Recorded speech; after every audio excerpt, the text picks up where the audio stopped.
Our guest panelist in this program is George Boolos, Professor of Philosophy at the Massachusetts Institute of Technology. He specializes in logic, philosophy of logic, and philosophy of mathematics. He has published extensively in these areas, and his books include Computability and Logic, which he co-authored with Richard Jeffrey, The Unprovability of Consistency, and his most recent, The Logic of Probability. In this panel discussion, Professor Quine is questioned in detail about his arguments in the famous paper, Two Dogmas of Empiricism. This, in turn, leads to a close examination of his stance on meaning in general and his indeterminacy of translation thesis. Next, Quine's skepticism about meaning and his linguistic behaviorism is explored, along with his view of the notorious differences between himself and Chomsky. We now join the panel in Cambridge, Massachusetts. Joining Professor Quine for this discussion are George Boolos, Professor of Philosophy at the Massachusetts Institute of Technology, Paul Horwich, Professor of Philosophy at the Massachusetts Institute of Technology, Martin Davies, Wild Reader in Mental Philosophy at Oxford University. Paul, you have the first question. Professor Quine, one of the central components of your philosophy is your skepticism about meaning.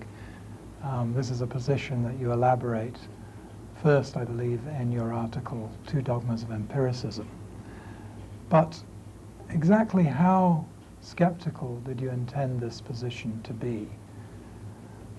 Were you saying that expressions such as has the same meaning as and true in virtue of meaning were themselves meaningless?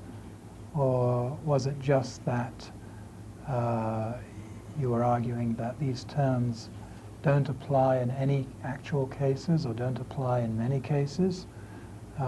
Were you arguing perhaps rather that these are notions that can't be put to any explanatory use in science? Or is it just that these are notions that are vague? Could you say something about how skeptical your skepticism about meaning was intended to be? Good. My target there, that is to say, what I was skeptical of and was undertaking to get rid of was the philosophical notion of a proposition. The proposition being allegedly the meaning of a sentence,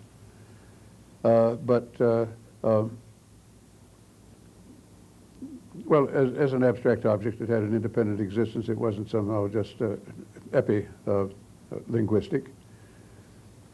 On the contrary, that the same proposition, of course, can be expressed by different sentences and in any number of languages. It was in order to make this notion implausible that I did this thought experiment in radical translation and came to the conjecture at the end of it that in general that there would be, not for every sentence, but for many sentences in any manual translation, there would be indeterminacies, essential indeterminacies. The notion of sameness of meaning, therefore, would break down in the extreme case where you're going even between languages. You can do a good deal more with it within a language, talking about synonyms in a language. You can get fairly well along by just speaking in terms of, by explaining it in terms of substitution of one expression for the other without turning any true sentences false. Substitution saving the truth value. There are, when cases arise that present problems there, they're apt to be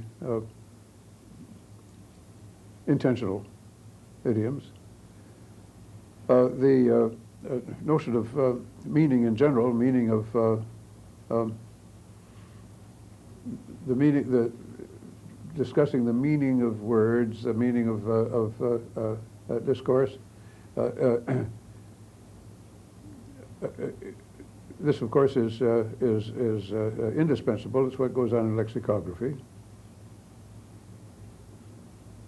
But a relation of sameness of meaning between the two languages, or in lexicography, either you're relating two languages, or in effect, again, relating two languages, you are relating a portion of your own language that's farther out and less familiar with familiar terms. That's where they're explaining the terms. But all this is just a matter of training one, helping one acquire a facility that will enable him to communicate in the sense of carrying on fluent discourse, fluent dialogue, and achieve successful negotiation, achieve what he wants to find what he wants to find out, for instance.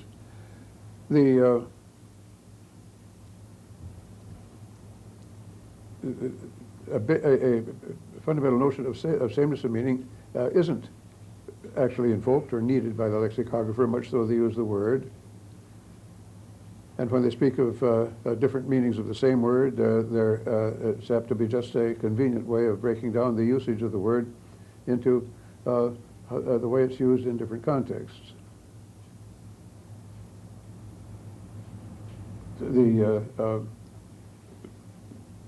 We speak of expressions as having different meanings commonly in the situation where it's very easily explained, namely, you can't use these expressions in the same sentence and still achieve your purposes. And of course, translation has a manual translation has the purpose of enabling you to use the foreign sentence or to understand the foreign sentence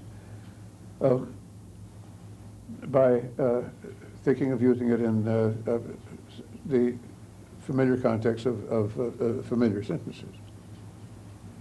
And here, insofar, the notion of meaning and sameness of meaning is perfectly good, but it's not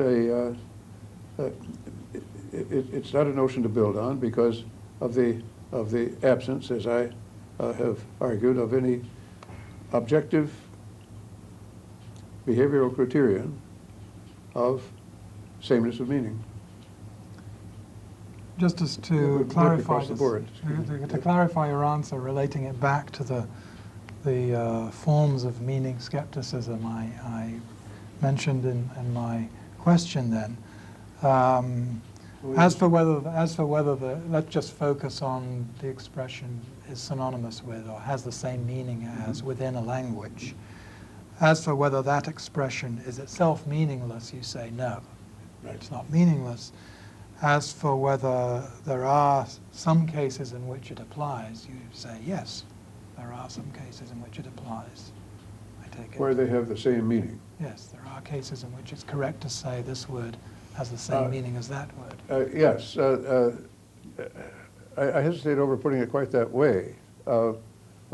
There are situations where that does seem to be the appropriate thing to say. Yeah. I don't think of it as being a clear concept, a clear term, which applies all right in some cases, but not in others. Although one might hope to make it clear, I suppose, up to some point.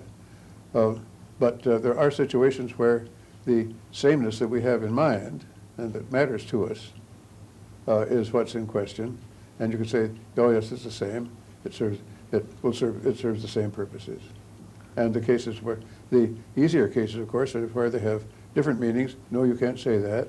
And if you substitute this for the other, the sentence would become false. In fact, I think of an analogy, the notion of a mechanical mechanical process, or the technical term is an effective process in mathematics, something that is just a matter of computation. And you can go through a routine. This is the intuitive explanation of it. Go through a routine and find out a yes or no in a finite time. That's still a vague characterization, but it's a characterization that served all purposes as long as you were claiming that you could give a mechanical routine in this sense for solving certain kinds of problems, certain part of arithmetic. Your arithmetical calculations, for instance, we have these routines, long division and the rest. And we understand perfectly well. Yes, here we have this mechanical routine, this effective routine. But then you try to show in some other situation not only that there is none, but there can't be one. And then you're helpless until you've got a rigorous explicit definition. That finally came about. Technical term is recursiveness in mathematics. But until then, people wondering whether they could get a effective routine for such and such a little compartment of mathematics for solving problems. And doubting it seems such a baffling problem, but what does it mean to say you can't? And I think that there's a good deal of that in this matter of sameness of meaning.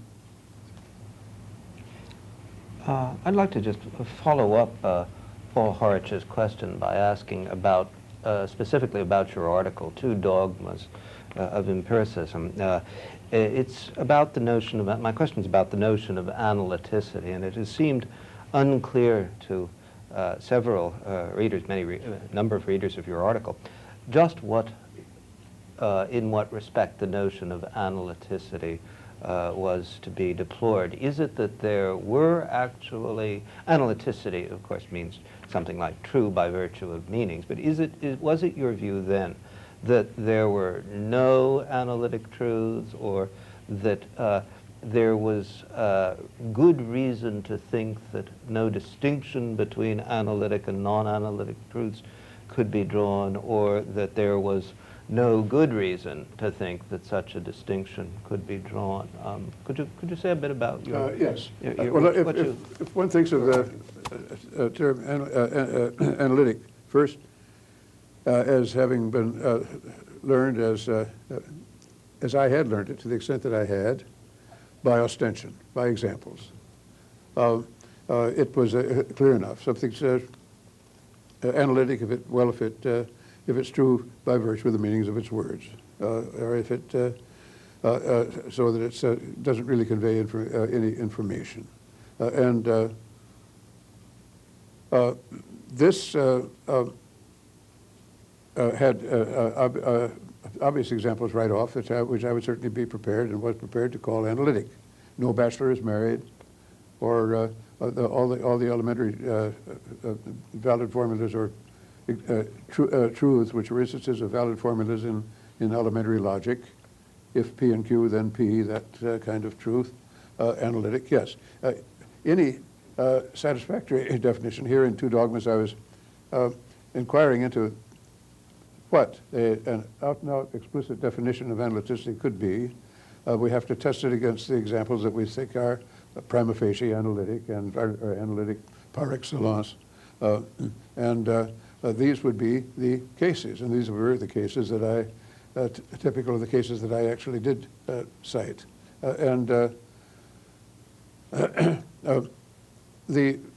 What troubled me over the notion of analyticity and made it seem something worth worrying about was the use that Carnap made of it as a fundamental concept in his philosophy of science, his logic of science. I couldn't see how to go about settling to my own satisfaction what to count as analytic or not when you get over into theoretical science. Now, Carnap claimed out of hand that all of mathematics, not just logic, but all of mathematics was analytic. He claimed this to his dying day. All right, if I just take that as another stipulation that, along with the examples that I had already thought of as prima facie analytic, fine. But then there became the problem of just distinguishing in principle between all those cases and other cases of, again, what seemed to be unassailable truths in various parts of science. And so that was the motivation and the kind of thing I was groping for.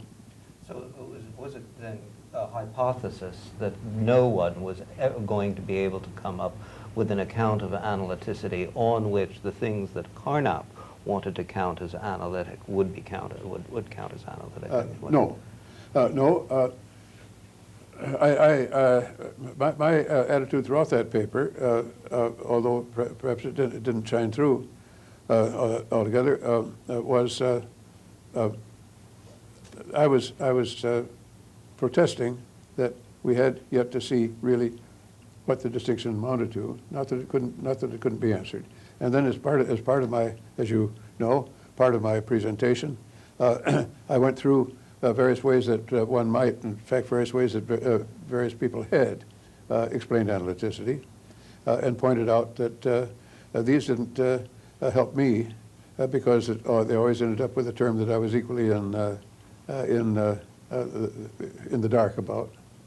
And so, well, certainly by the time I wrote that article, I was very doubtful that anybody was going to come up with it. On this point, I'd like to ask you about the requirements that the notion of analyticity would have to meet in order to count as a satisfactory notion in your view. Grice and Strawson wrote a response to your paper. Their paper is called In Defense of a Dogma. And they say, and I quote, "It seems clear that we have here a typical example of a philosopher's paradox. Instead of examining the actual use that we make of the notion of meaning the same, the philosopher measures it by some perhaps inappropriate standard, in this case, some standard of clarifiability. And because it falls short of this standard, or seems to do so, declares it illusory." How would you respond to that yes, criticism? good. Well, although it's somewhat anachronistic, I think that looking back, that if I had already thought of and made the suggestion that I did make in Roots of Reference, 1974, that's a good deal later, namely this criterion that being that a native speaker, the sentence is analytic for a native speaker if he learned the truth of the sentence by learning, or in the course of learning, to use one of its words. And I think that this covers the cases where people generally would be using, well, the term analytic is a very technical sounding word, but using words to the same effect, namely true by virtue of meaning, and there'd be no complaint. So it's out in the thicket of higher scientific theory that I just can't see how to extrapolate.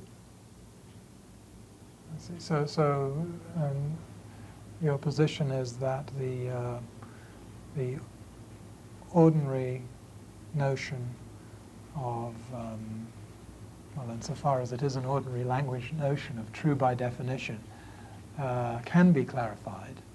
It's just that it's not, in your view, possible to get a suitably clear, refined notion for scientific purposes. Yes, and in fact, I think that's a good that's a good example that if something is true by definition, good. But what definition? Where is the definition? And it isn't at this point.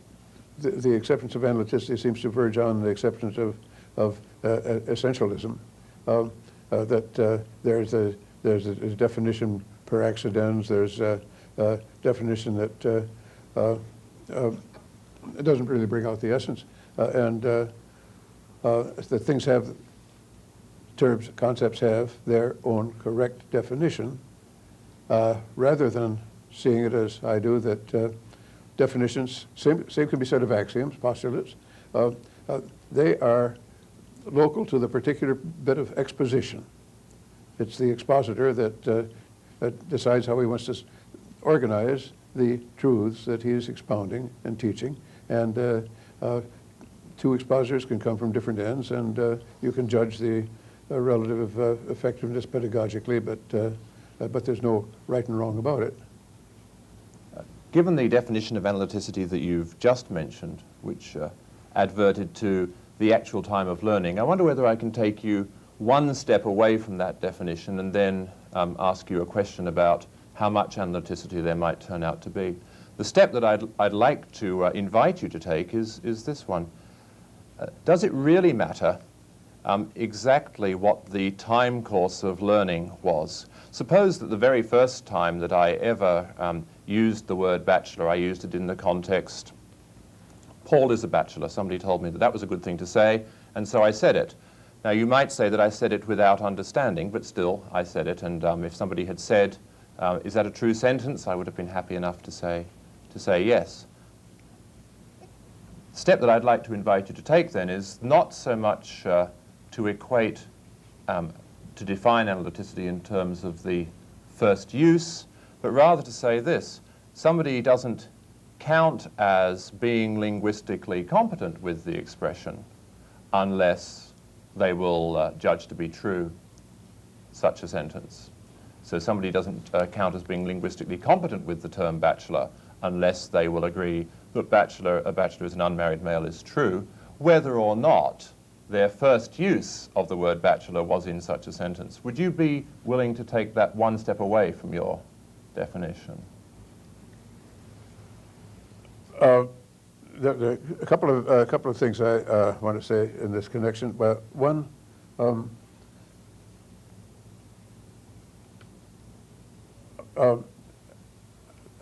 I wasn't thinking in terms of first use.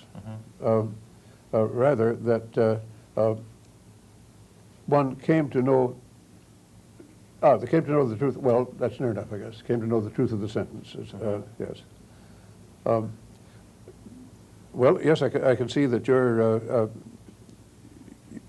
step might fit usage better, but on the other hand, I would like it less on another count, namely, it would move farther away from observable criteria. Observable criteria, you could,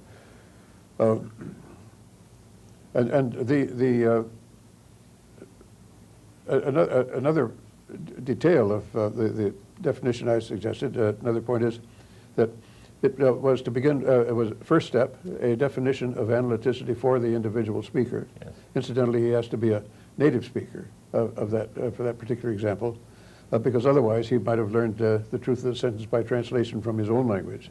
But then where the notion took on more, would take on more solidity is in the next step, where you speak of a sentence as being analytic for the language or for the speech community, and that would mean for all competent speakers. But on the other hand, here there's we are constantly having to resort to this notion of competent speaker, and that's a good defense of your criterion, which does sound good to me.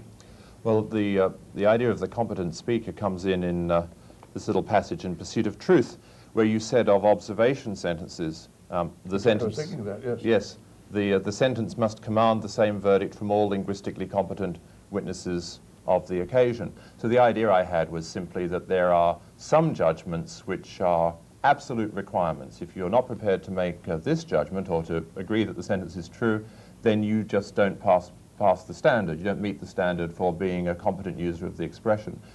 If we were to take that step away from your original criterion for analyticity, then we'd have the logical cases that you've already mentioned, and we'd have apparently some analytic requirements upon the use of observation sentences. And then I just wondered, having taken that step, how far the notion of analyticity might extend. Yes. In the case of observation sentences or occasion sentences generally, I hadn't thought of analyticity as applying particularly.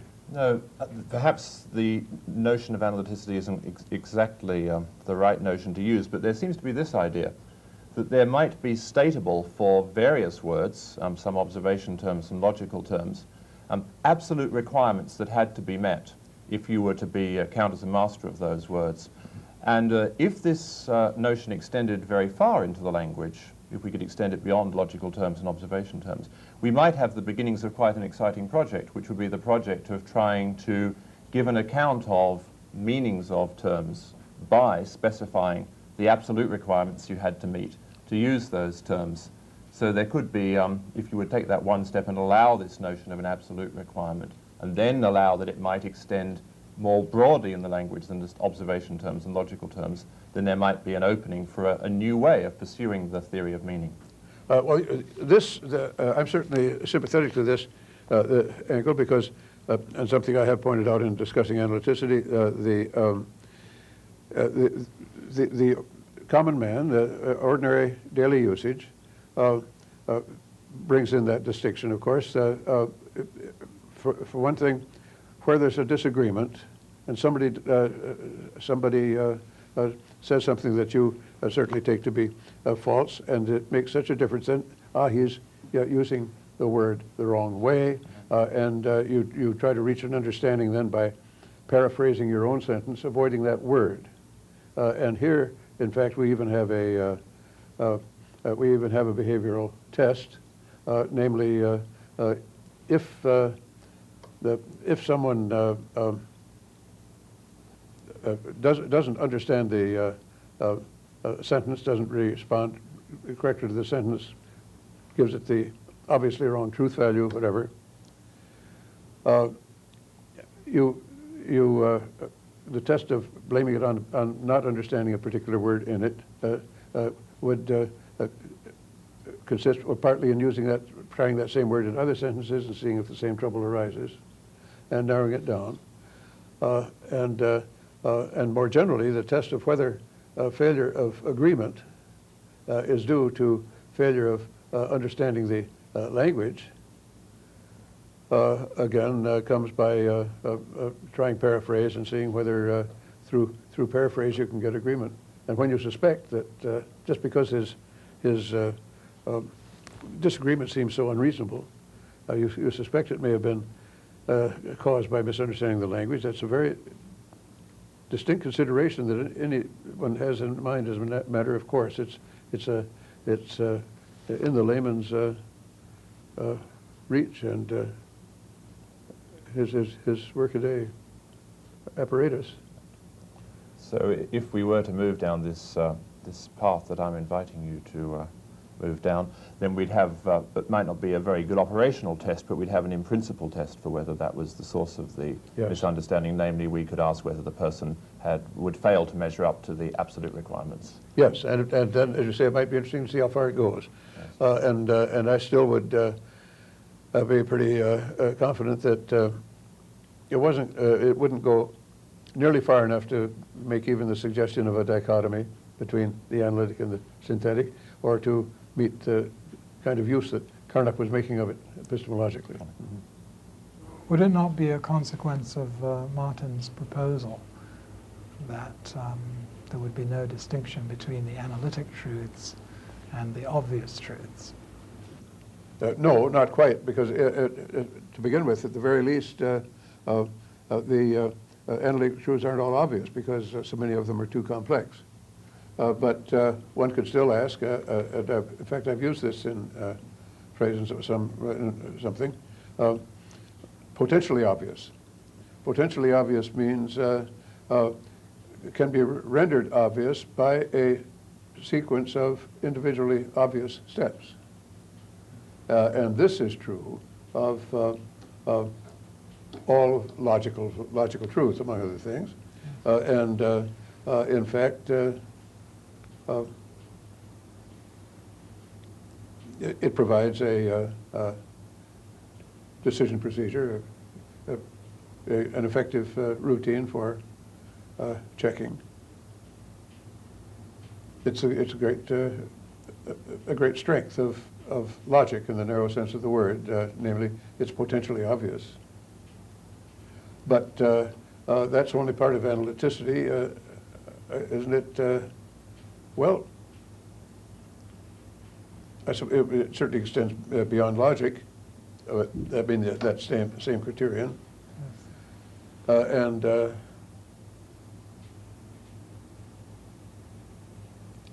perhaps all the way across the board, according to Martin's suggestion.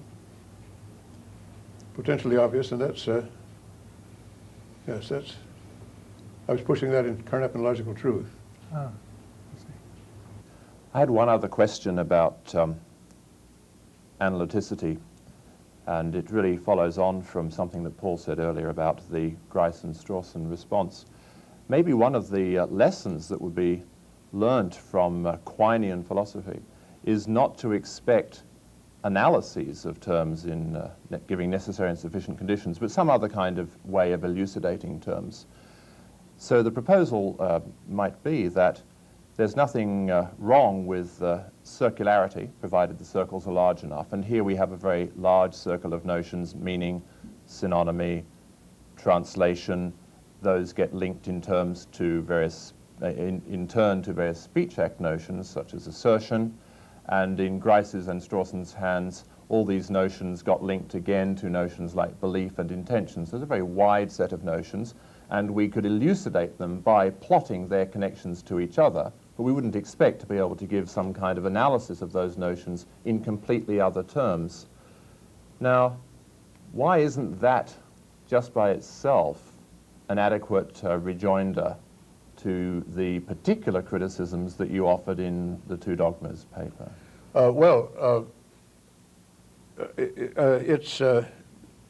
It has turned out to be quite a frequent misinterpretation of that paper that I was objecting to the notion of analyticity on the grounds of circularity.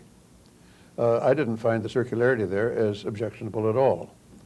I wasn't basing the objection on anything broader than my not finding clarification from any one of those, say, 5 definitions, because it happened that no one of those 5 notions was any clearer to me than the one they're trying to explain. And this, there's no further principle, therefore, avoid circularity and so on. Circularity of a kind can have its own drawbacks, but that wasn't involved. Now, the sort of situation you describe is, I think, characteristic of the way we understand our terms generally. It's a matter of their interlocking, and we're getting understanding, partial understanding up to some point, a high enough point so that we can go on using them efficiently. I think it's significant that new technical terms introduced, well, notably, in particular, the terms for newly discovered elementary particles in physics. None of these are defined in the sense that you're given instructions for how to translate sentences that contain those terms into sentences that don't and that are in more familiar terms to you. Not at all. You're told enough about the properties of neutrons, say, so that you can read these texts and you can produce your own, and everything goes fine. You know what you need to know. And I would the same for analyticity. If this circle of uses were broad enough and important enough, I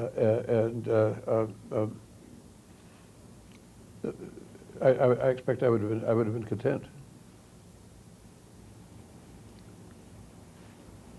Some readers of that article and of your later work have taken you to minimize an aspect of language which they regard as rather important and rather distinctive. I mean, it is the distinction. It's the distinction which people would be tempted to call a distinction between meaning, a distinction of synonymy, and one that wasn't. I mean, take, for example, the term polyglot. Bachelor, of course, would do just as well. I mean, a polyglot is, as every competent speaker knows, someone who knows, who can speak many languages. If you don't know that about the word polyglot, you don't know what the word means. And it would seem that there really is a quite tight connection between the word polyglot and the phrase person who knows many languages. Now, there perhaps isn't that sort of tight connection between butter and some account of what butter is, or between the latest term for an elementary particle in physics. But there are certain words, it would seem, polyglot, bachelor, that do have this tight connection with definitions. And you, I think, are, for whatever reason, or with whatever justification, perceived as playing down this aspect of language. Now, is the idea that, is it your view that the idea that there is such an aspect of language is an illusion, that there really isn't any distinction between polyglot and butter, to take those two examples, or just that distinction, there is such a distinction, but it doesn't play a particularly important role in science? No, I think that, well, I think this is another prime case, like the Bachelor case, and again, a case where, putting it in terms of analyticity, where it would submit to the test that I suggested in writs of reference. And furthermore, that these would all be among those things that are prima facie analytic that I had in mind when I was writing that paper. And then was reminded of the relationship between analyticity and synonymy, sameness of meaning of terms, namely, terms are synonymous if the equation or the biconditional that relates those terms is analytic. This doesn't define analytic exhaustively in terms of the synonymy, but it does the converse. In fact, these two examples, bachelor and polyglot, are cases where it's fair to say that perhaps that a term does have its intrinsic definition and not something that's just a nonce definition for the purpose of a particular exposition. Again, by this test of, well, I like it now the way Martin put it, that someone who denies the connection, someone who affirms a sentence with polyglot and denies it when you substitute its definitions, shows that he doesn't know the language well. But the my complaint said back in Two Dogmas, my complaint wasn't that we didn't know where to start. I couldn't have raised the question about analyticity if I didn't have a notion of what a definition of the term ought to accomplish up to a point. There's always that same strange sort of predicament in a clarification, undertaking to clarify something, explication, as Carnap called it, where if you don't really have a clear conception of what the term means, or don't have a clear conception of the use of the term, how do you know when you've got it right when you've finished the clarification? And with respect to the expressions true in virtue of meaning and has the same meaning as,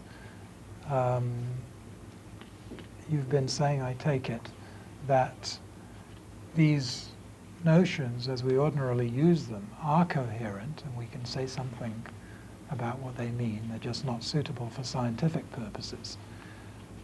Would you say the same thing about the expression, the meaning of a word, say, the meaning of the word table? Is there, in the ordinary sense, when we use that expression, are we referring to something? And can we say what that thing is? Well, I think perhaps the way to handle such examples is to consider that there are many different cases as a family resemblance that don't all submit to any one formulation. But in the case of the table, you give the meaning by explaining what it denotes, what the term denotes, what things. And of course, the term meaning very often is used in that sense of simply the denotation.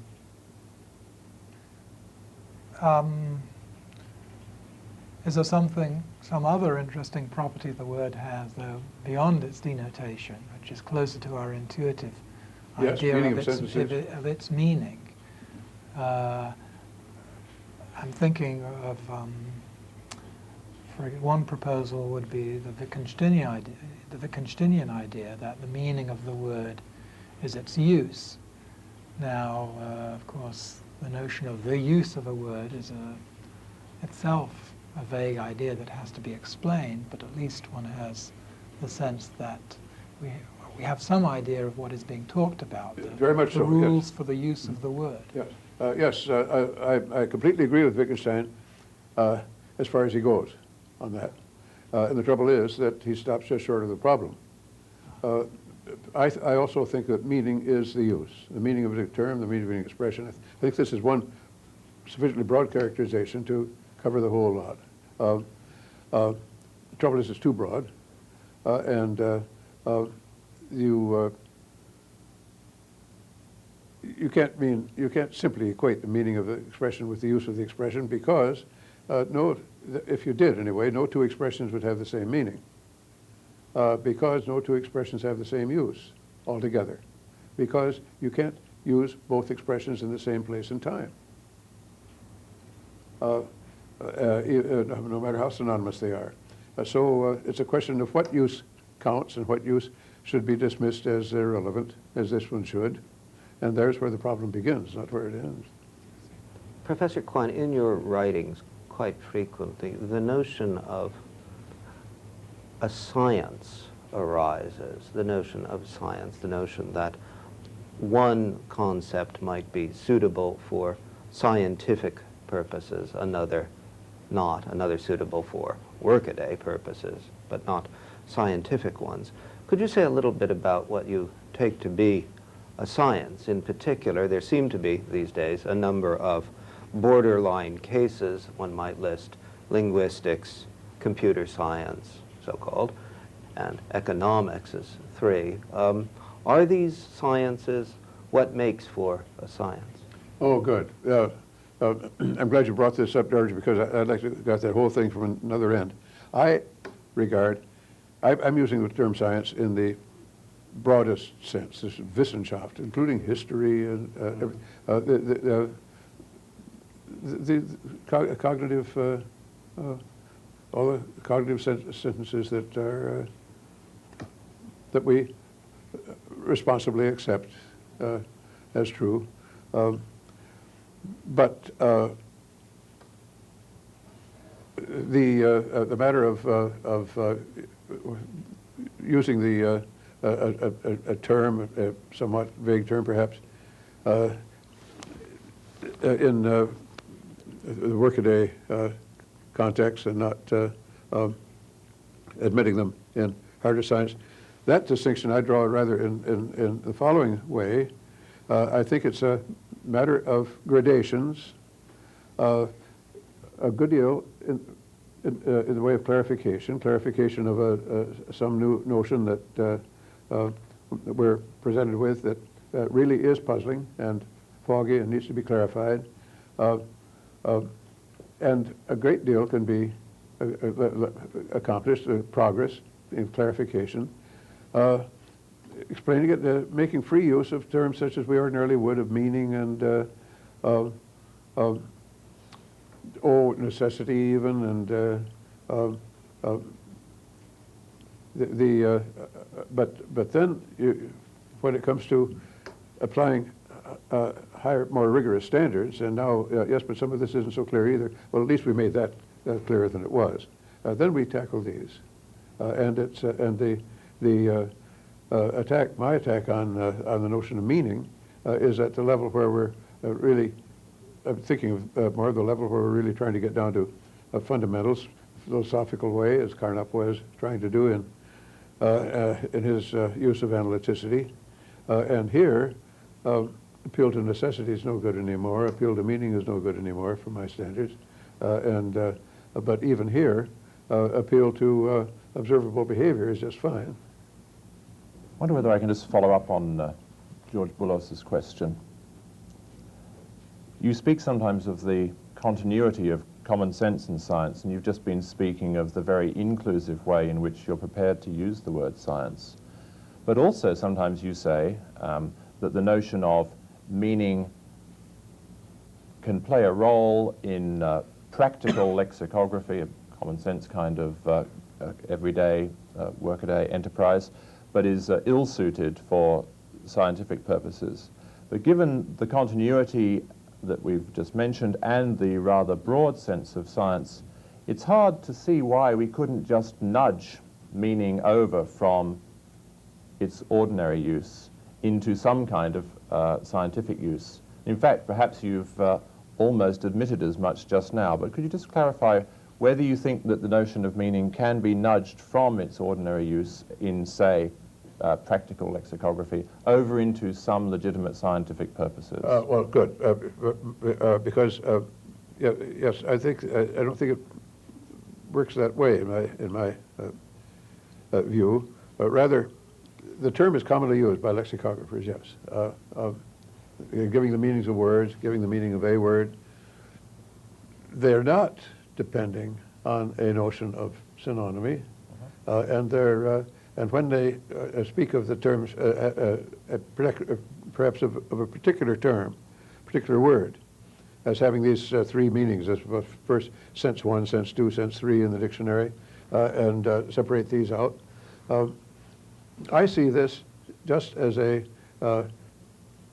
convenient classification, the most efficient way they can find of getting into a small compass all the information they're trying to convey to help the person who's consulting the book in his purpose of handling the language. And there are certain, in some, of course, in some cases it's a matter of very different application, and one sees very little in common between the two senses. In other cases, it's a matter of what particular context it's being used in, and in general, I think that there's no, in the lexicographer's mind, no notion that he's building on and getting any mileage out of an objective notion of sameness or difference of meaning. It's just his convenient classification. Right. I wonder, just following on from that, if you could say something about the role in the critique of meaning of the dictum, no entity without identity. Yes, good. The immediate role of it there was that I felt that if it's going to make sense to speak in general of the meaning of a sentence, therefore a proposition, it's got to make we've got to make sense of sameness of meaning, because if we're going to take the proposition as being something, abstract object but still an object, it's got to make sense to say that it's the same proposition, this and this, same proposition, or that they're different propositions, and where do we draw the line? And when you can't, when you don't have, when you haven't succeeded in clarifying the conditions under which an instance of the term and an instance of the term are the same instance, or are two instances, to that extent, you haven't made the term itself clear. And so that's why I felt that a critique of radical translation was ipso facto a critique of the notion of proposition as a sentence meaning. Right. Even if one could make satisfactory sense of the notion of synonymy, would this really be enough to give one a clear sense of what the meaning entities would be? And suppose you could say what it is for this expression to have the same meaning as that expression. You have a perfectly objective criterion. It still would seem that you hadn't actually identified these entities, the meanings that they had in common. It would be enough. It would be enough, because then I would define, give an explicit definition of the meaning of an expression as the class of all the expressions that had the same meaning, the class of all its synonyms. So I think in short, it's an equivalent problem. Well, I had one further question on this line. Supposing that we accepted the critique of meanings as entities, and indeed the critique of propositions in that case, and then tried to give a theory of meaning, which we would hope to be as rigorous as could be, by using the format S means that P, where we don't treat that as stating that there's some kind of function from a sentence to an entity. This is simply, we simply say the sentence "snow is white" means that snow is white, and we have a theory of meaning for a language in that form. Now, would there be anything that you would actually have against that if the person offering such a theory didn't put any weight upon the notion of synonymy? Well, this particular example, of course, is there's no problem at all.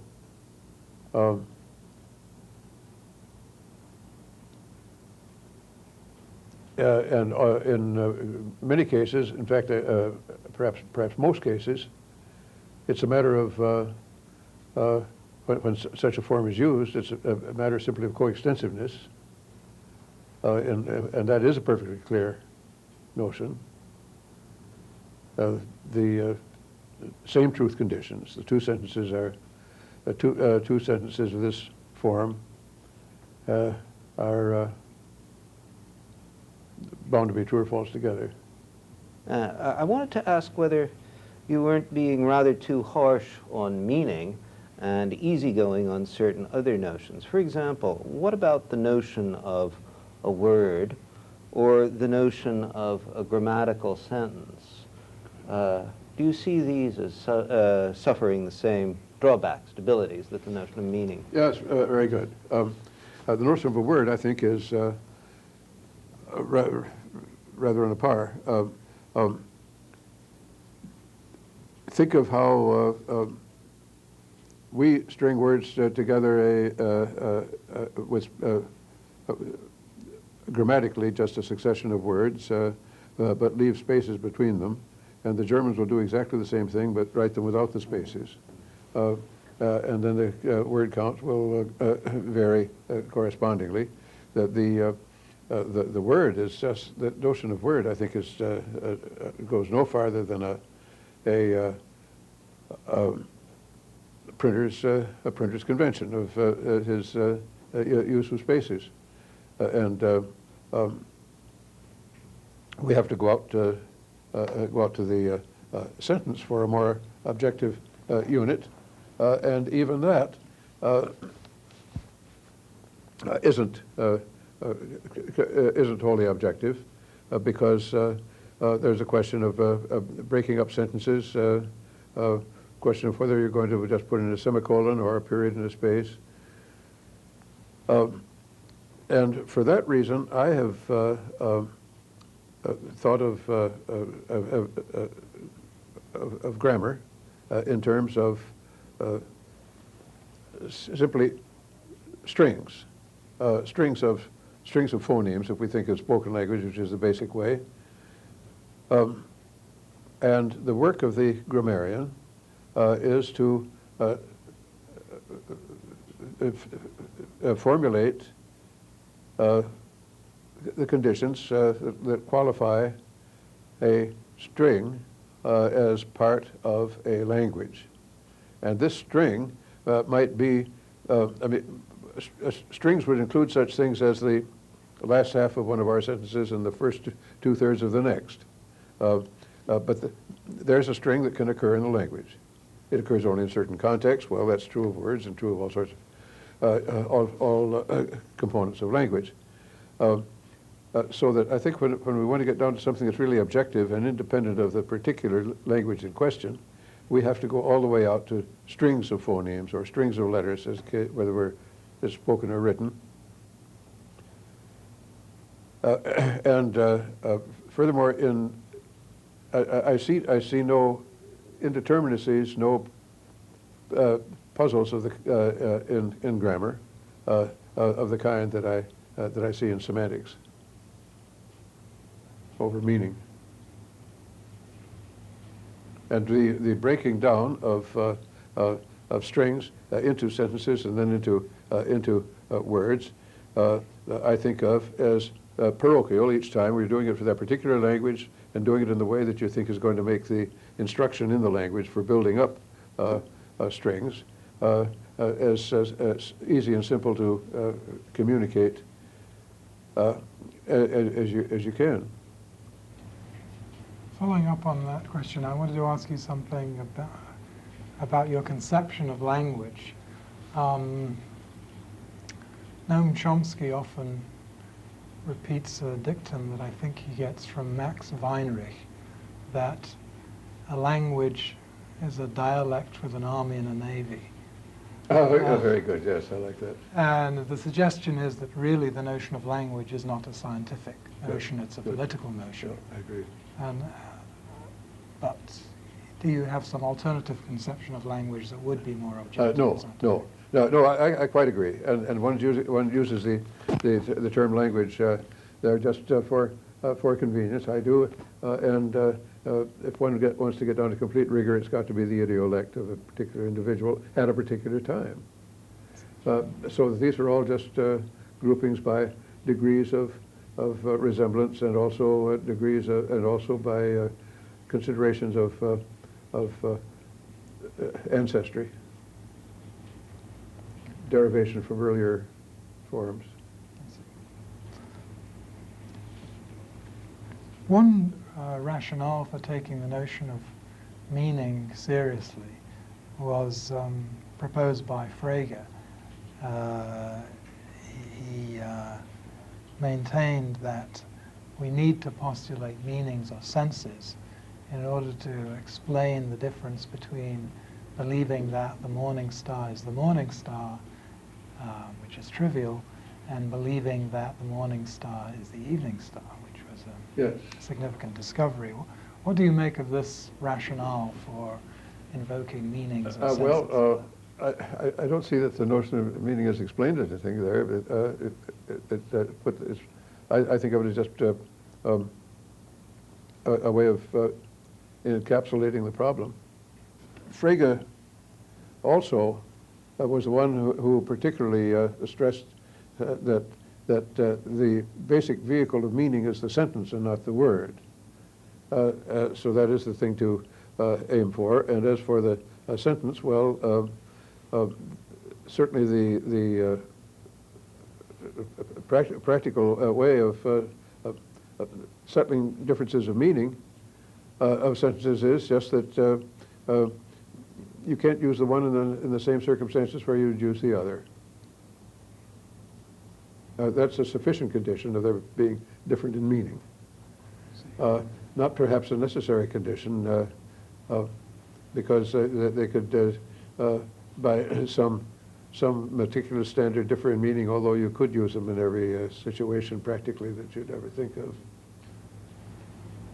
Suppose we try to elaborate or reconstruct Frege's argument something like the following way. We have the sentence, Tom believes that we have the sentence, Tom believes that the evening star is the evening star, and Tom believes that the evening star is the morning star. Now, we say, well, presumably the words the evening star and the morning star in those contexts are referring to something, but they can't have their ordinary reference, because in that case, if the reference of the whole sentence or the truth value of the whole sentence were a function of the reference of the parts, then there wouldn't be any difference, because the evening star, in fact, has the same ordinary reference as the morning star. So we have to postulate something different from their ordinary reference, those expressions to refer to in those contexts, and we could just say, well, let the sense of the expression be whatever they refer to in those contexts. Yes, and I don't like Frege's way of handling that. The way I think of that example is that in that propositional attitude construction, if you construe it in one of two ways, namely de dicto rather than de re, you're putting yourself in the alleged believer's position and entertaining as best you can his ontology rather than your own. So the contents of that subordinate clause, I'd like to think of the subordinate clause in such a construction, belief construction, as really a quotation, as if you're quoting Tom, but then allowing some inaccuracy in word-for-word reproduction.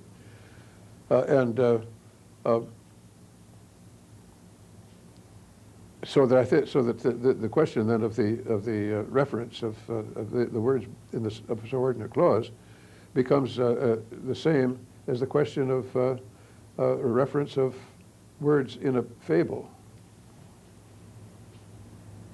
And so that's where we get over into fictitious, into other worlds, fictitious, imaginary objects. And I think the way to handle that logically is to think of such discourse as discourse about expressions. Ben, I wanted to ask how your views about meaning had changed between two dogmas of if at all, between two dogmas of empiricism and word and object. What do you see as the relation between that earlier article and the later book? I think the big difference for me is that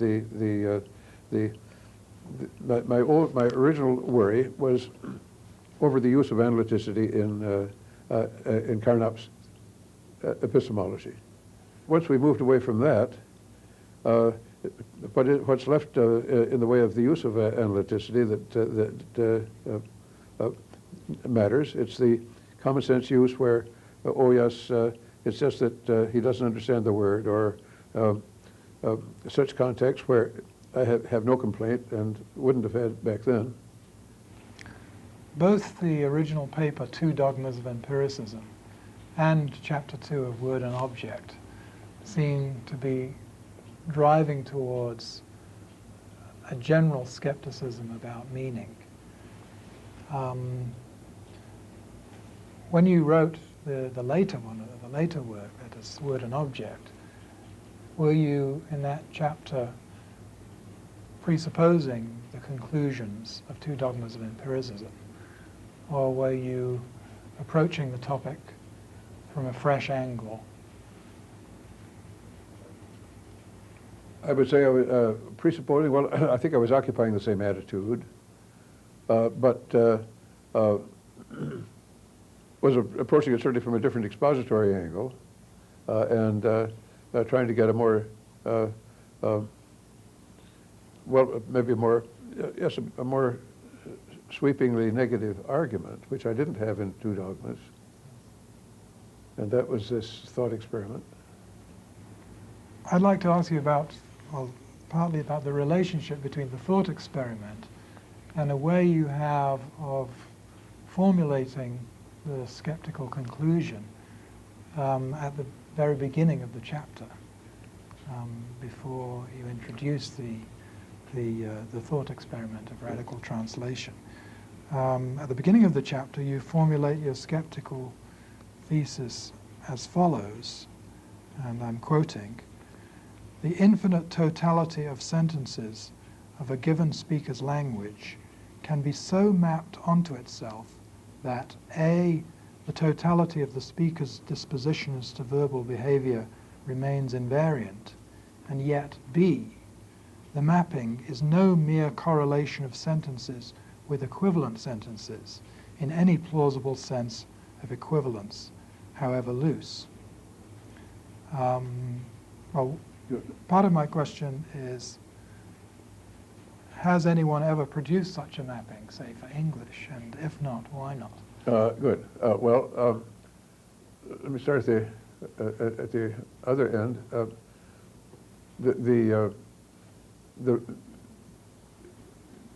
This form that you just gave us follows from the other indeterminacy translation. If you have the two manuals of the, and if you suppose that the, I'm not sure this is necessary, but if you suppose that the alien language is every bit as strong as our language, and they're intertranslatable completely. But then, according to the thesis of indeterminacy of translation, they're intertranslatable variously in a very significant degree of variation. Suppose we have those. Here's how you can map the English onto itself. Translate it into the alien language by the one manual, translate the alien language back into English by the other manual, and you've got your permutation. But the reason I went on after making this point about permutation, or stating my point, went on to radical translation was that I wanted to make it vivid because it's hard to picture this permutation. And now you ask, well, has anybody done it? No. And nobody has done a job of radical translation either, done it twice over and established that. They're perhaps equally hard problems, if not the same problem. I always wondered whether you were inspired by examples from set theory and logic here, that is the reduction of arithmetic to set theory, the various ways in which arithmetic could be reduced to set theory. I often wondered whether this was really in the back of your mind as you were putting forth these examples. Of course, the point stands or falls all by itself, but I was just as a historical question. Well, if it was way back, way back in my mind. I don't remember being influenced by that. I think to some vague degree, although it had no really significant content, that I was influenced some by reflection on dualities in logic, and how you can get the same structures with such completely different subject matters. And that's something that Jerry Massey pursued and brought out what he offered as an actual example and a completely conclusive and trivial example of indeterminacy of translation. He exploited dualities. The only reason I didn't buy it, I don't regard it as a satisfactory case of it, is that he had to pay a pretty high price. Namely, he had to have his field linguist proceed on the assumption that everything the native said was false, or at least was intended to be disbelieved. Then you got a very thorough case, but it's too easy. I wanted to follow up on the idea of alternative translation schemes or alternative schemes of interpretation and ask you for your response to some worries that Gareth Evans raised back in 1975 in a paper called Identity and Predication. He quoted you as saying there appear bound to be systematically many different choices of interpretation or translation, all of which do justice to all dispositions to verbal behavior on the part of all concerned. And then he fixed upon the sorts of examples that have been discussed. The native emits the sound gavagai, and we might translate that as rabbit or as undetached rabbit part. And Evans made the point that so long as we concentrate just upon those one-word utterances, it indeed is true that you could offer either translation. But he invited you to take just a step further and to consider a language in which this term gavagai, which has something to do with rabbits apparently, is coupled with adjectives. So suppose that we consider that there's a word which, on the face of it, we would translate as white. So gavagai would come across as rabbit, and this other word would come across as white.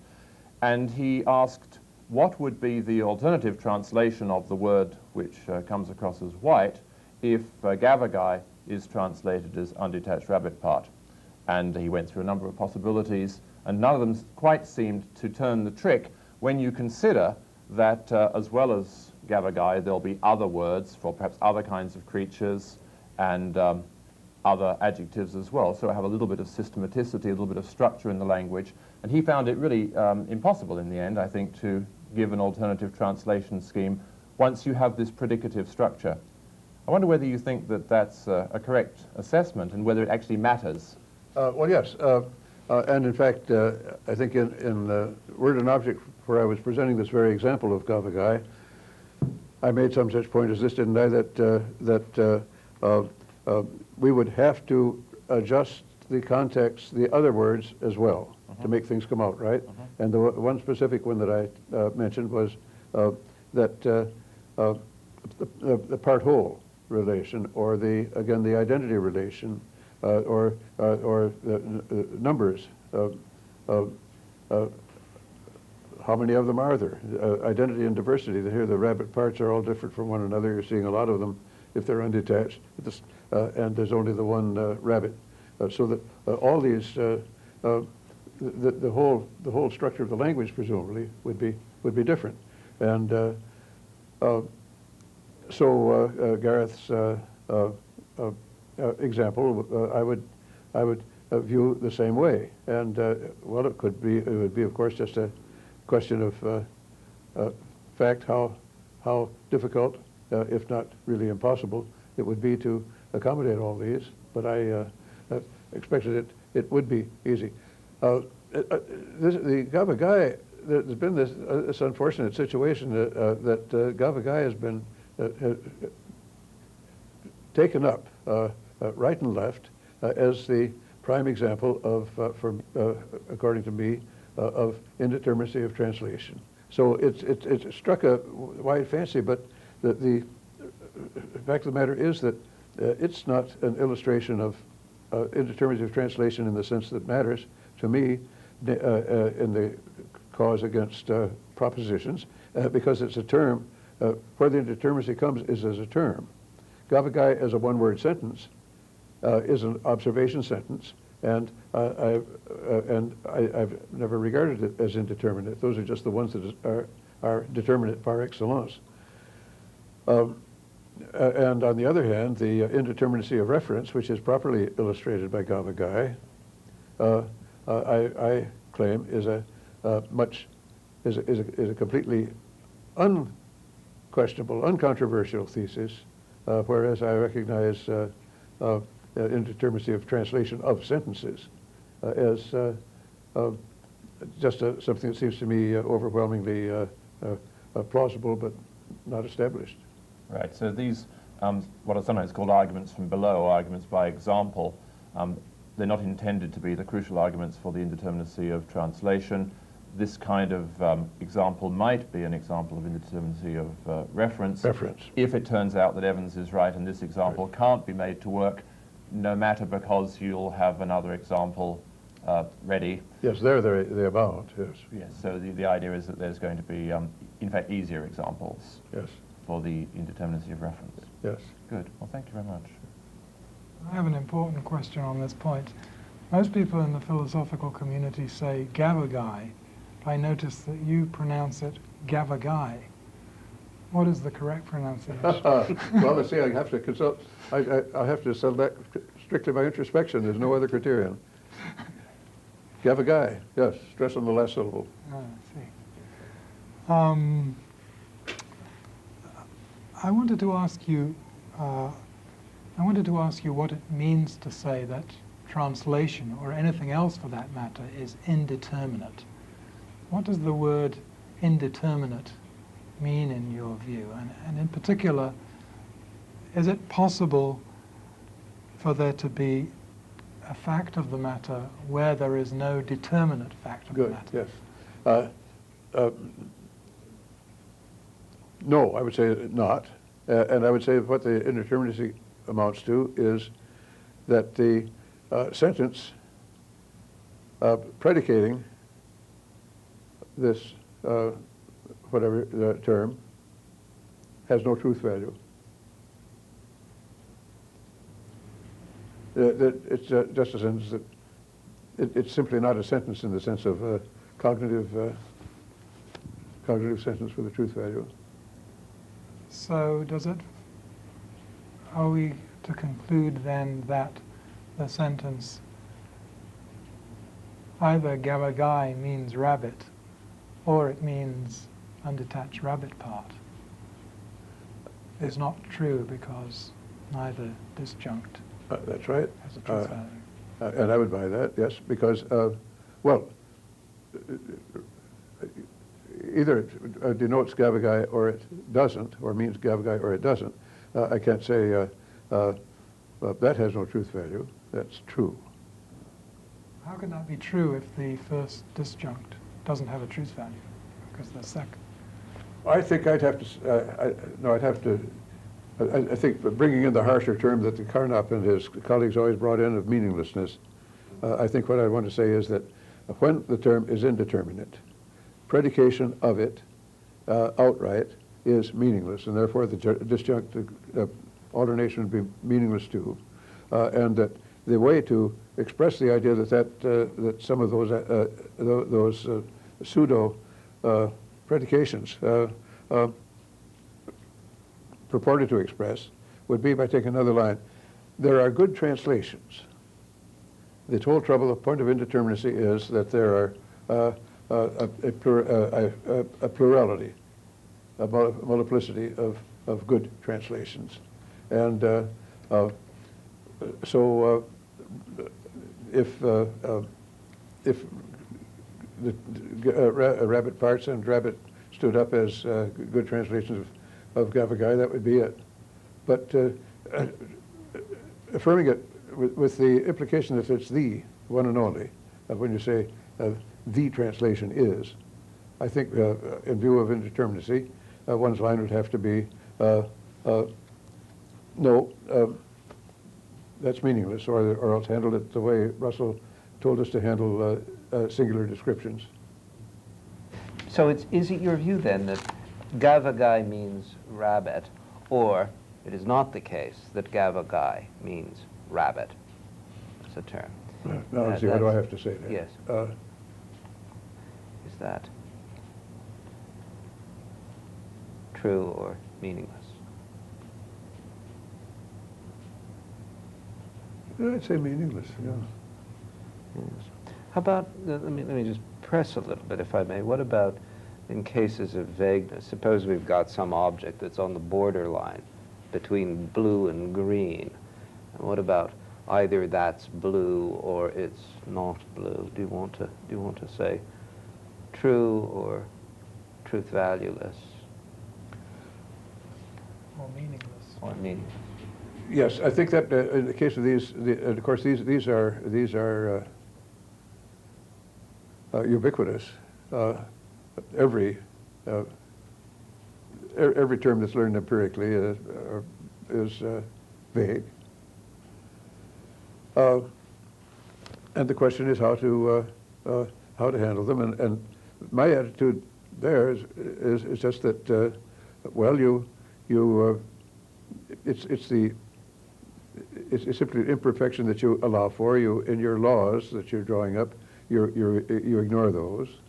You proceed on the fiction that each of these terms has its fixed application, its fixed denotation, its fixed designation, in the case may be, and But actually there's a indefinitely wide band of alternatives, any one of which it could be.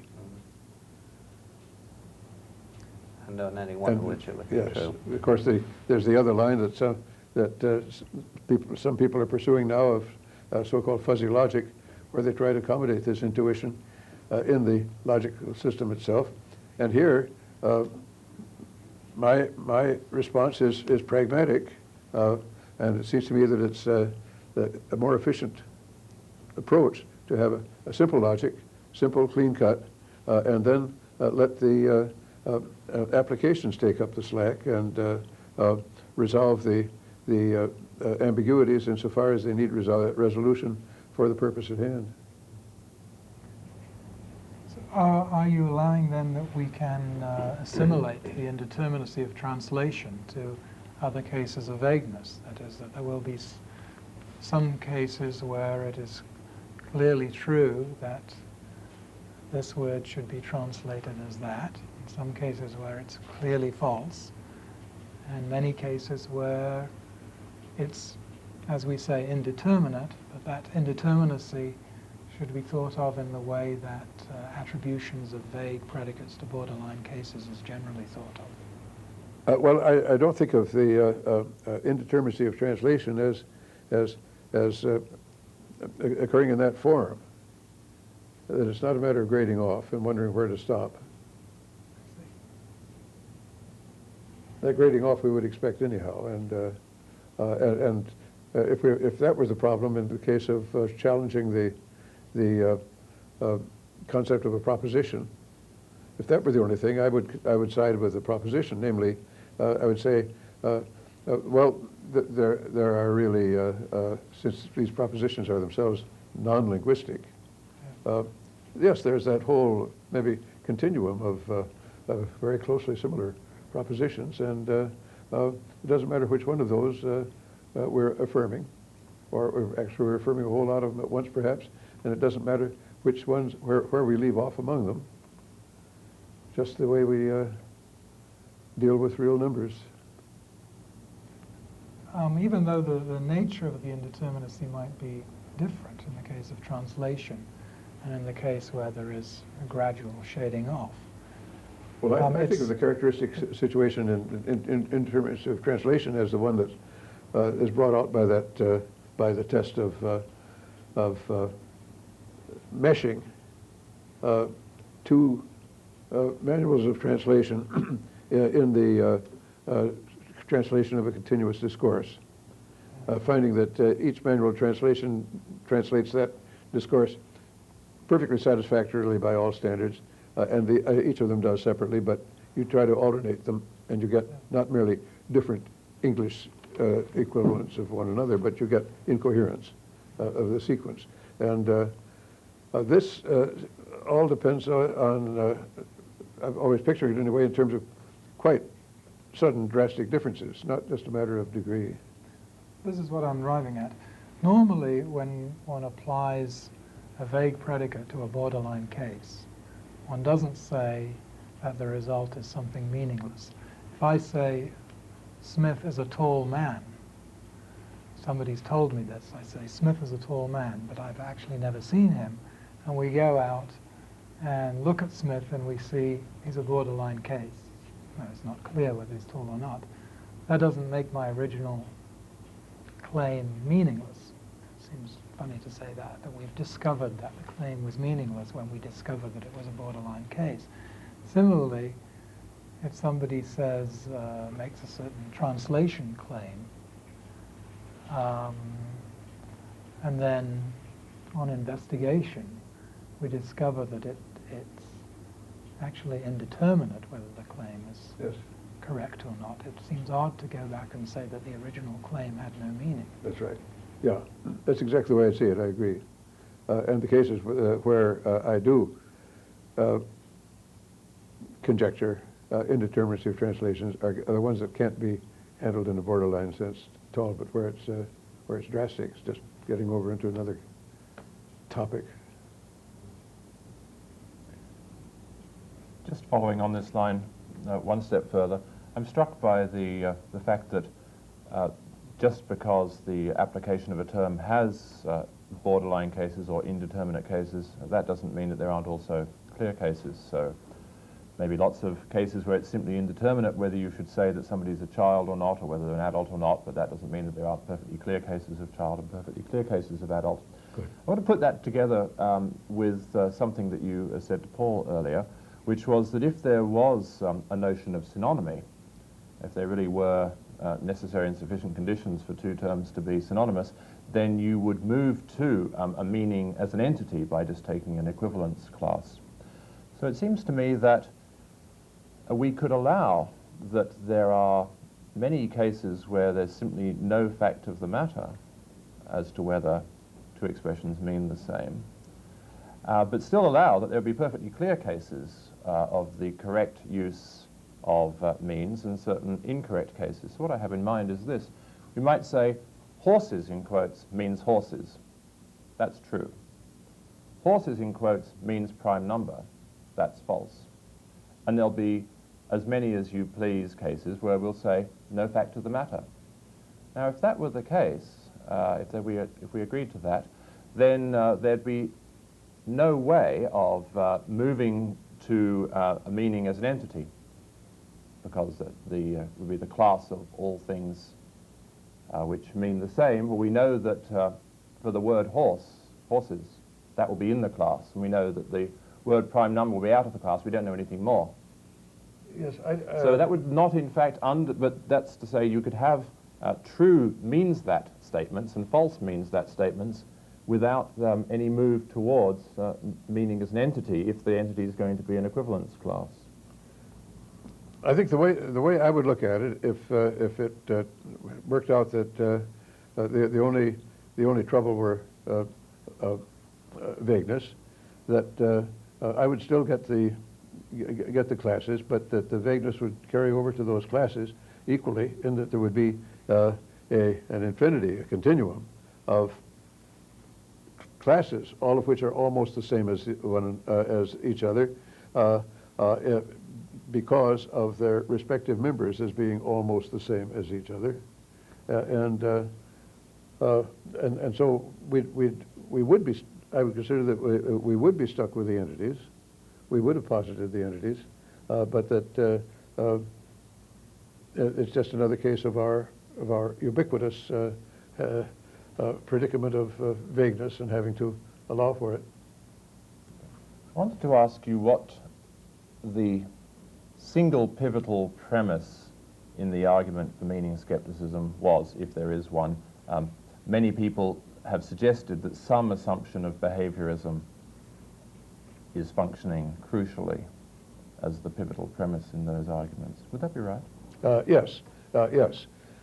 But it's turned out to be unfortunate to put it in terms of behaviorism, because it makes people think that it has something to do with specific theories of operant behavior or conditioned reflex, or everything is conditioned. Those are open questions.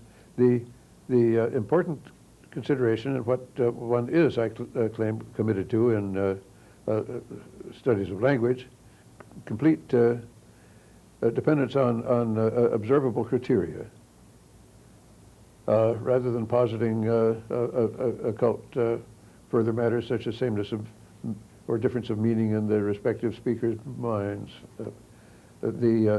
Because, why specifically in the case of language?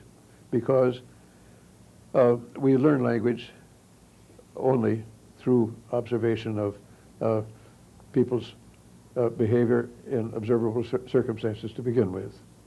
The whole teaching of language goes that way, and that's the extent to which behaviorism comes into the picture.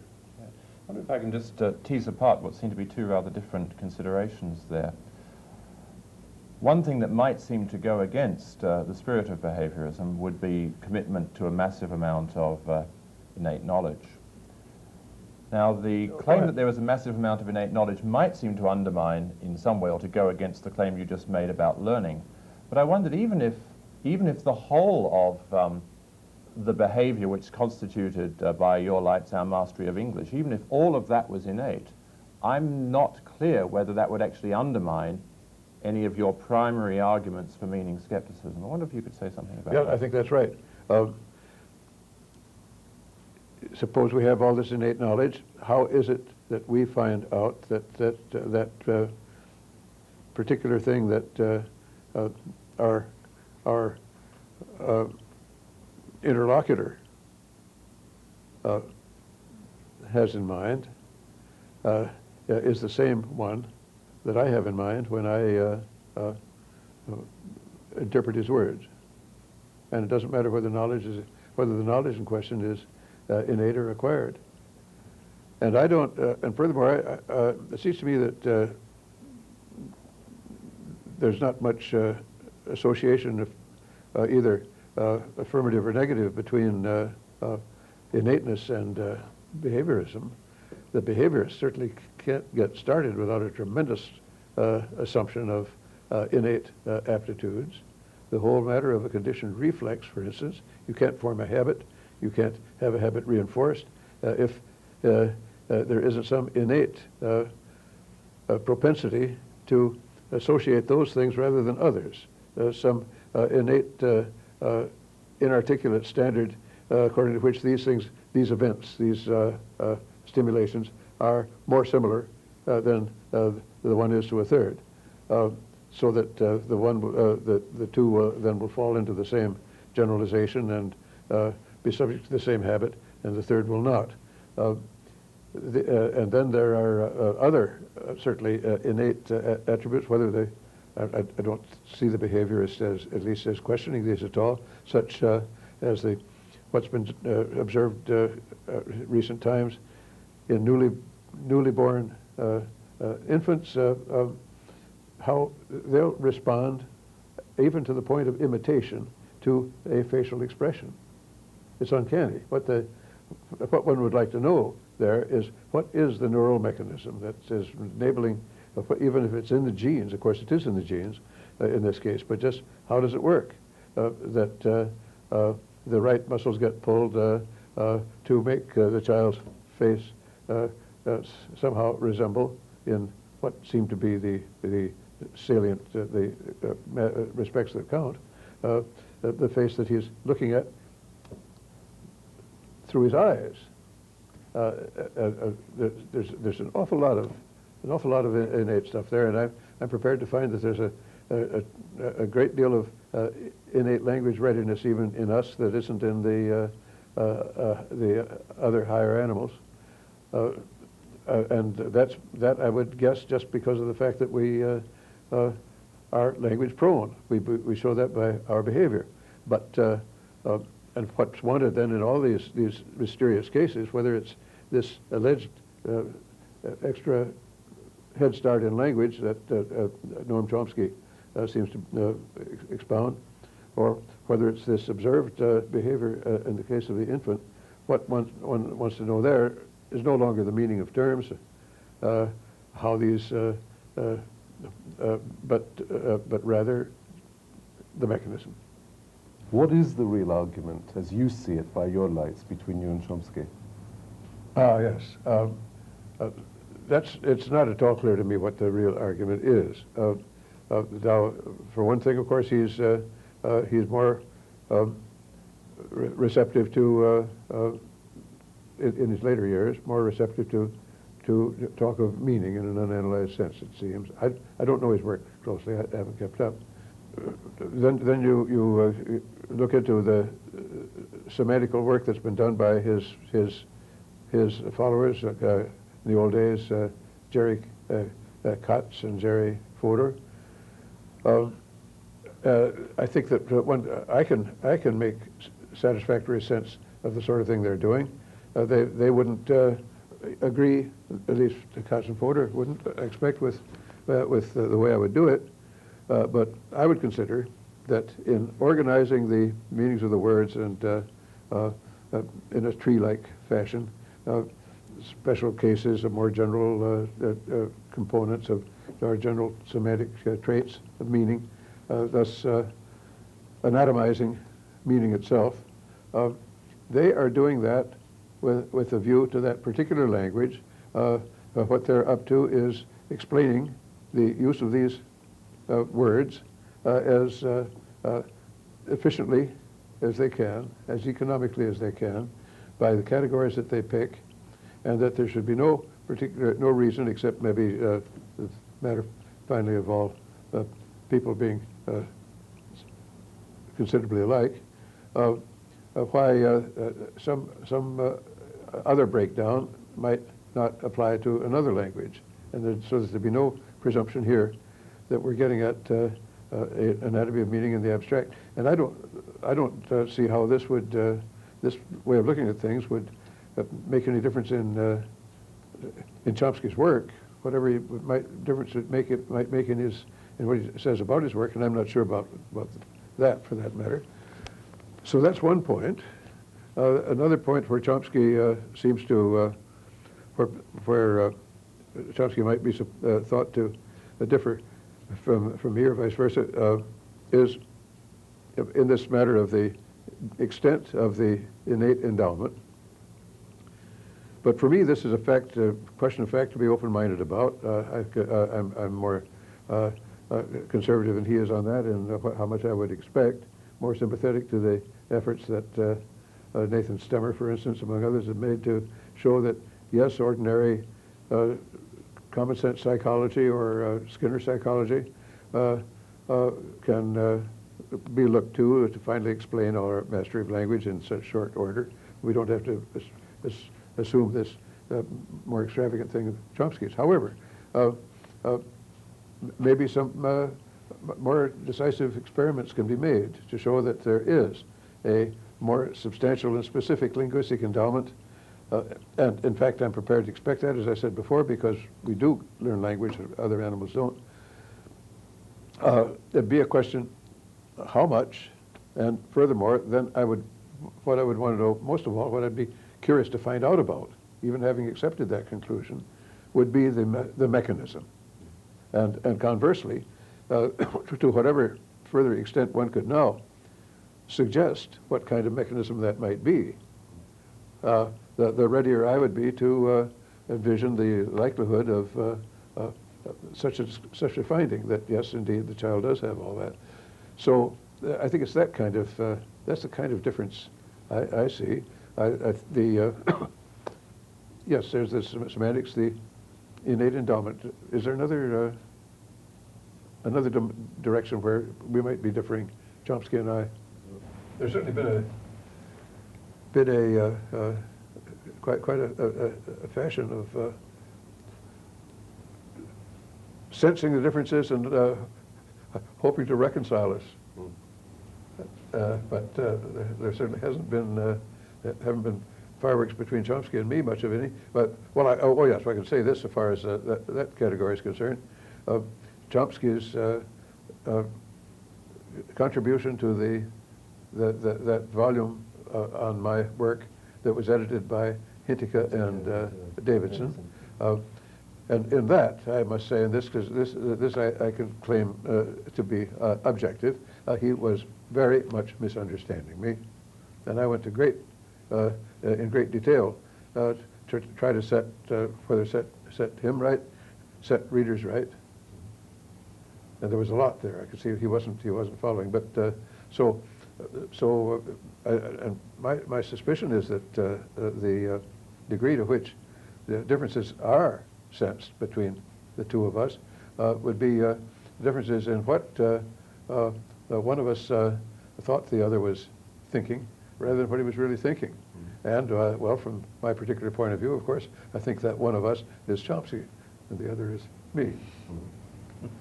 Leaving aside the question of the learning of language, you said that you would still have the argument for behaviorism, which would say that we judge somebody to be a master of the language just on the basis of behavioral dispositions. What do you make of the intuition, which actually seems to divide the profession fairly sharply, the intuition which some people have, that it's possible to imagine a case of a system which produces in the short run, or indeed in the long run, perhaps in the 70-year long run, conversational responses which seem perfectly okay, but where in fact we do not have a real walking, talking, thinking being, because for some reason or other the responses are canned, or somehow there's something wrong with how those responses are being produced. That's to say, there's an intuition that some of us have that more is required to be a real understander of the language than coming up with the right behavior. Oh, yes, good, good. That's where John Searle's Chinese room comes in. So that he has an intuition that I don't have. I don't see the real difference. I would feel that I didn't understand what was going on, what kind of thing was going on, if I didn't think that in principle there's no limit to the extent to which computers might be designed to resemble us in behavior, and only the matter of rational or irrational would only be a matter of degree. Van, one of the doctrines that I think has been most perplexing to your readers is that of the inscrutability of reference. Could you say a word about what this doctrine is, what you take it to be? Good. Yes, it's the doctrine that you can reinterpret all the objects that are referred to in your theory. That is to say, all the objects that are denoted by your general terms or predicates, and all the objects that are designated by your singular terms. Reinterpret them, substitute, simply by way of interpretation, other objects, provided merely that the new ones introduced are in one-to-one correlation with the old. It could even be simply a permutation of the old objects. The thesis is that the sentences, when reinterpreted, will all be true that were true before, and that all possible empirical evidence, experimental evidence, say, for the truth of any of the sentences, will be undisturbed by the reinterpretation. Is one to conclude from this that there is something suspect then about the notion of reference? Should one conclude the notion of reference or denotation, designation? One can indeed, yes. I think it makes reference and even existence much less, much less absolute, of course, and much less important, much less significant for science. In fact, completely insignificant for science, and that what does matter in all our quantifying over objects, referring to them, all so-and-sos are such and such, or there are these and those objects, all this, it doesn't matter what the objects are. That what does matter is the structure, the logical structure, that quantification of this kind is introducing into the overall system. And that does matter for testing the subject, the scientific theory by experiment, because you have to deduce logically a relation between observable situations from the theory that you're testing. And that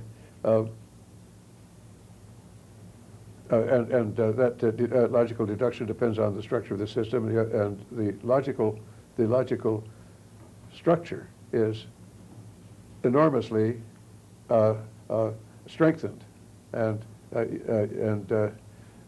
unified or integrated by these quantifiers. Say for all x, if fx then gx, that's a lot stronger than saying if p then q, which is simply that either the one is true or the other is false.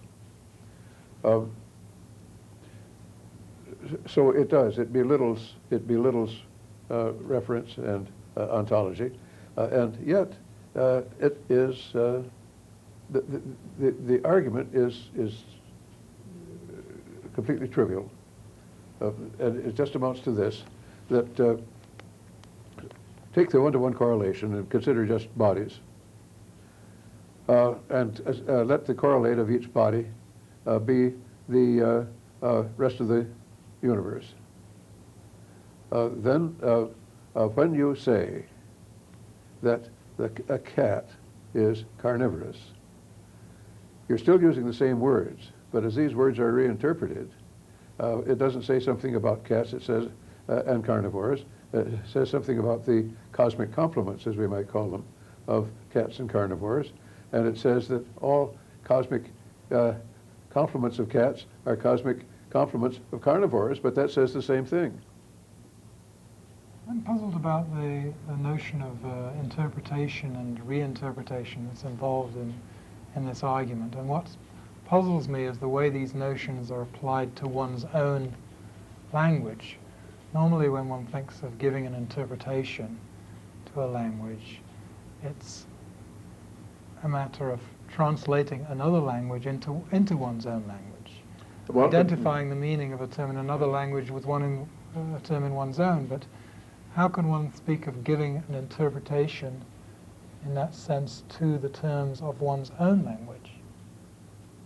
Yes. Well, now, I can see one difficulty that might be sensed there is that one has to go out to another alien ontology somehow in order to compare these two and substitute the one for the other. Well, in this case, I'd say one doesn't, because my own ontology allows existence to all the bodies and to all their cosmic complements equally. I'm really making a permutation here. If it's just a question of my own choice of an ontology, but I think the whole operation perhaps could be made more vivid if we think in terms of starting out, as we so often do in various projects, with a partially uninterpreted formalism, and we have our logical connectives and all, and our quantifiers, but we haven't settled on what the objects are going to be that are the values of the variables, and we haven't settled on therefore what the predicates are going to be, which are true of these, and put in those terms, what the thesis comes to is this: that you can make a true theory out of that. If you can make a true theory out of that schematism that you've set up by interpreting the predicates and variables in such a way that they're talking in this particular case, these two formulas come to mean. The particular formula comes to mean the cat is a carnivore. You can also find another interpretation which turns formulas equally into truths, and only those, by giving a different interpretation of the predicates. Namely, in this case, it'll be cat complements, thought of as just irreducible objects, and carnivore complements. But then you are, again, thinking about the interpretation of a language other than your own, in this case, the formal language. I did that deliberately so as not to make it confusing, but I don't think you have to.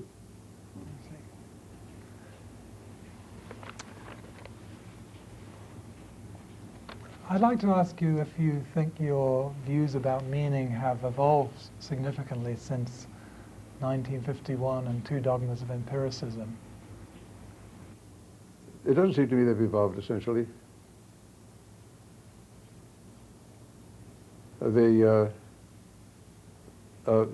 just been less occasion to press those points, because back then I was centered on Carnap's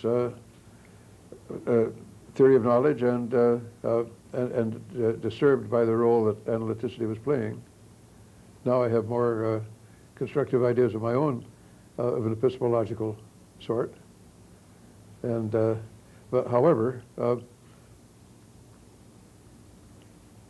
haven't given up the views, of course, because there we have it again in word and object so I'm still dealing with the specter of intentions, So a more specific difference then between 51 and 60 in this respect is that I tried to make the thing more vivid or plausible by the thought experiment of radical translation. You've expressed these views and given your arguments for them in slightly different ways in many different places over the last 40 years or so. Where do you think is to be found the best formulation of these ideas? Well, I think the best, but it's at least it's what I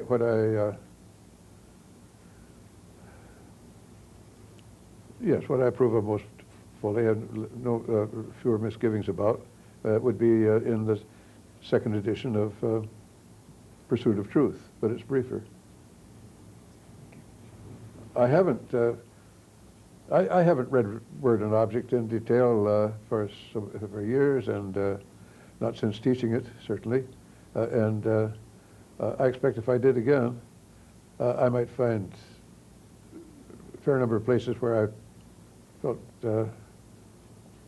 I didn't at least like that way of putting it. If actually not even subscribing anymore, I rather doubt the latter. Well, I wondered I might follow up by a question about what happened before 1951, how you came to the views, the views expressed in Two Dogmas and later writings. I know that Tarski had similar views to yours, never, I think, quite so fully expressed, but I wonder, would you tell us about the origins of your views and connections with yes, my first overt manifestation of them was 1935 when I wrote Truth by Convention. Came out in 36. That was 35 was 2 years after I'd been imbibing these things from Carnap. I was just recently, thanks to Neil Tennant, shown that I had expressed some of this uneasiness even back in 33 when I was discussing with Carnap, because Tennant found it in Carnap's log. Carnap, in his systematic way, was keeping a log, and here that for that day that Quine had raised this question, and just he thought perhaps I forget just how he put it. Maybe it should be a matter of degree. That tickled me. But anyway, by 35, I was uneasy about analyticity, although I wasn't putting it in those terms until maybe 40. 40, it was very explicit in confrontations with Carnap.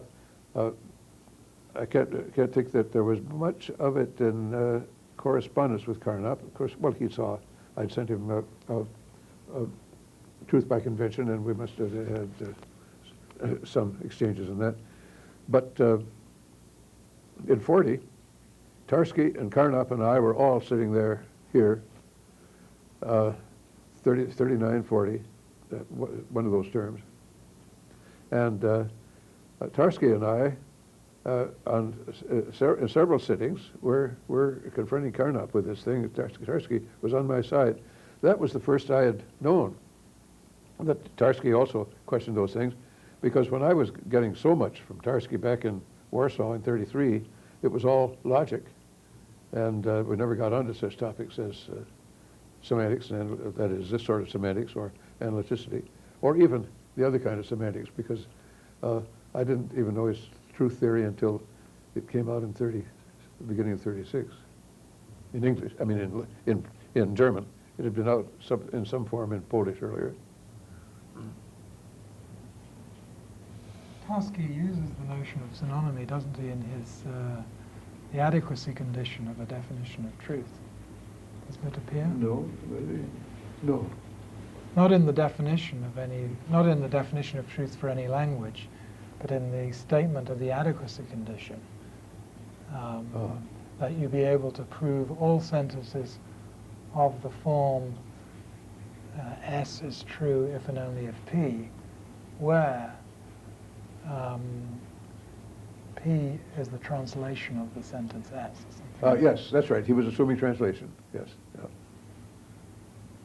Yes, he was. So I he think takes, maybe. perhaps he took the notion a bit more That's true. seriously than you did. He wasn't as skeptical as you. Yeah, I think that's a good point, and it might very well be that if that point had been made in 40, probably Tarski would have recognized it and said, "Oh yes, but that was he was writing at a less searching level there in explaining about how this could be applied than the truth definition itself."